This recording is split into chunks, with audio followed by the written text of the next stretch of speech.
In 1948, the F-Series truck was made, and it quickly got the title America's favorite pickup truck with over 1 million sold per year. So in today's video, we're going to check out the F-Series as a whole and see how it all started.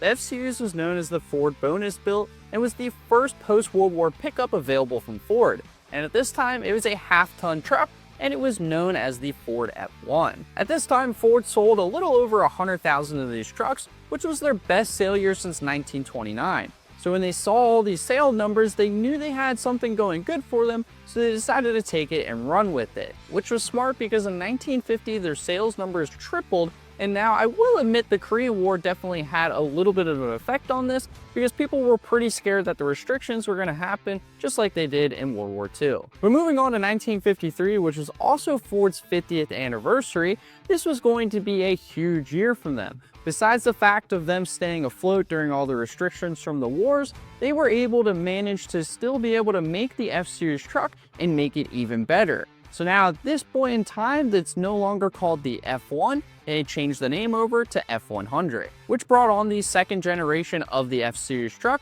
which lasted from 1953 to 1956. And I know that doesn't seem like a very long time for a generation to last, but Ford really liked to change things up, so they basically kept it kind of short between their generation years. For example, in the 1953 to 1956, they actually added some subtle changes each year. Now, your first year was going to have a flathead engine versus the other 2 years, which ended up having an overhead valve engine, which was also called the Power King because it made 130 horsepower, which I know doesn't seem like a lot, but it was actually pretty impressive for this time period. And besides that, on the 1956, they actually added vertical windshield pillars, which made it the easiest to identify out of the 3 years. Now, this second generation of the F-Series truck is probably going to be one of the hardest ones to find besides the previous generation before that.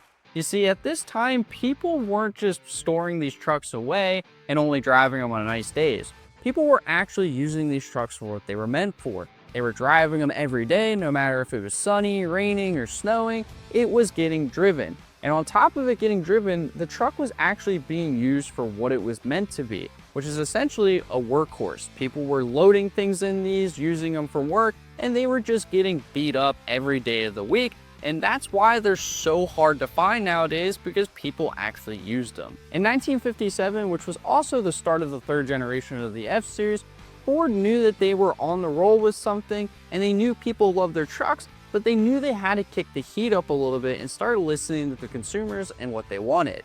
And now what the consumers wanted was basically just some more comfort out of their truck, better gas mileage, and even a little bit more space so that they could increase their workflow. And basically, Ford looked back at them and said, you know what, no problem, we got you. We're gonna do all of those things, especially do better gas mileage, increase the space of the bed, and of course, we're gonna make the truck more comfortable for you guys to drive. So Ford took their design to the next level. You see, other manufacturers were basically making a bed look wider by making it stylish, but it actually wasn't wider. So Ford basically said, I'm gonna make the bed look stylish, but it's actually gonna be wider. And they succeeded in that. They were able to get 8% more cargo space than other manufacturers were. But they didn't stop there, because they added two-tone paint jobs and the custom cab option, which came with colored key upholstery, sun visors, a cigarette lighter, a bright metal grille, and then of course the custom cab lettering on the side of the door, so everyone knew you were basically a baller. But like I said in the beginning, Ford really started to turn up the heat for this generation. On the last year of this generation, which was 1959, they figured out a way how to make these trucks four-wheel drive from factory. Because any truck before this year, you basically have to go through a third-party company for it to be able to be converted to four-wheel drive. But since technology was advancing around this time, Ford figured out how to do it directly from factory.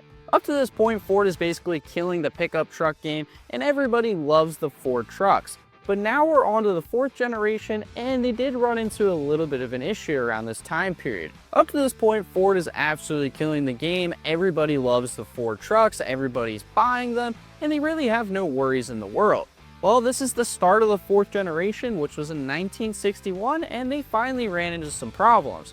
You see, a lot of people were still loving the style side from the third generation, and Ford was like, well, how do we get people to love the fourth generation and try to triple or even quadruple our sales numbers. So they thought they had to basically grab a new audience of customers. They already had one locked in, so why not just get some more people? Well, that ended up creating some problems with their new truck. So like I said, they introduced a brand new truck in 1961, and it looked amazing. It was the most stylish truck of this time period. It looked better than all the other manufacturers, and it even looked better than the previous F-Series years. But there was one problem with this truck. This truck was now a unibody. Essentially, there was no gap now between the bed and the cab of the truck, which looked really good and even actually added a little bit more storage space in the bed as well too. And at this time, Ford thought it was a huge win, but it ended up backfiring on them. Like I said, in the previous years, people use these trucks. They're workhorses. They're using them for work. They're driving them every day, and it does not matter on the weather conditions. Well, there was a big problem when people started to haul things with this new generation of the F100. You see, a truck has to have a little bit of flex to it and a little bit of give. If it doesn't, things are going to start twisting and things are just not going to go the way you want. And that's exactly what started to happen to people. So after people really started to haul things with these 4th generation F100s and really use them, they also started to figure out the problems that they had. People were having a ton of issues like the doors randomly opening and not being able to close them again. And the cab corners were actually rusting out a lot faster than any other F100 generation. Luckily, around this time, Ford really listened to their consumers and they realized that the unibody design was pretty garbage, to be completely honest. So what they did was they ditched it and then they added in the twin I-beams in 1965 and 1966. Now this wasn't the only good thing about these years as well though. They also added in the crew cab option because they figured people were going to have workers with them or their family, or they just needed more space in the cab in general. And who knows, if Ford ever came out with the I-beams in 65 and 66, we don't know if Ford would be so popular nowadays or would be so successful. So it's a really good thing that they got rid of that old unibody design. Moving on to the 5th generation of the F-Series, which is also known as the bump side generation, Ford decided we really needed to step up our game because we messed up in the 4th generation, and now we got to figure out some way to make people happy. So what they did was they basically gave their truck a whole new look. They now squared off the front end instead of it being rounded like the previous years, and Ford even added some trim options around this time too. Now they didn't have as many trim options as a new F-150 would have, but the trim options they did have really helped out their sales numbers. Now since people were really able to personalize their truck a little bit more and have a little bit more of a sentimental value, I guess you could say, to them, this really helped out this generation of the Ford F-Series, and it really just boosted their sales number and their reputation for the next coming years. Moving on to the 6th generation of the F-Series truck, which lasted from 1973 to 79, they continued that boxier look and even added some square headlights as well too. Now not only that, they also improved the comfort of the interior by improving the AC system and the heating system as well. And they also improved the super cab option at this time as well too. Now another big thing about this generation is the fact that they added the F-150 to the lineup, which made sense at the time because they added a beefier truck to the lineup, but realistically it was just a way for them to get around the emissions. Now this wasn't the only big news for Ford at this time period. Around 1977, Ford F-Series finally earned the title America's favorite pickup truck. And on to our last generation, which unfortunately only lasted from 1980 to 1983.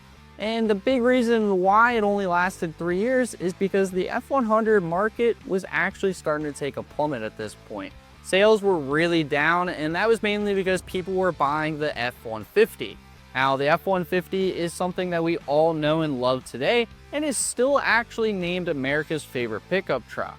Now, unfortunately, there is no discussion about bringing back the F-100, and there probably never will be, which puts a little bit of pain in my heart because the F-100 was truly amazing, but we do have the F-150 today, and it's still America's favorite pickup truck.